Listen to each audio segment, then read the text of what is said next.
Welcome to Sweet Life Beat Life. We hope this video helps. In this video, I will explain how to connect Jobber to QuickBooks. First, log into your Jobber account and navigate to the Apps or Integrations section. You'll find the QuickBooks online integration listed there.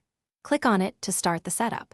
This initial step ensures both platforms are ready to communicate, making your financial management much smoother.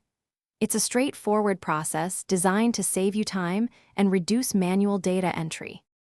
Once you've initiated the connection, you'll be prompted to authorize Jobber to access your QuickBooks Online account. This is a crucial security step. After authorization, you'll configure your sync preferences. Decide what information, such as invoices, payments, and clients, you want to automatically transfer between the two systems. This customization ensures your financial records are accurate and up-to-date across both platforms.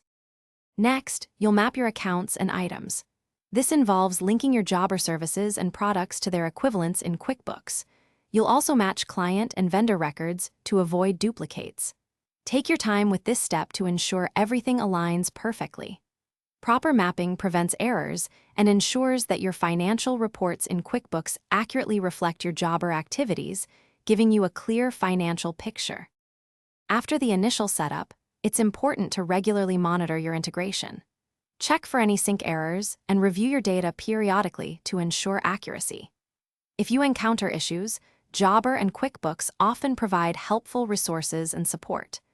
By maintaining a well-configured connection, you'll significantly reduce manual data entry, improve financial reporting, and gain valuable insights into your business's performance.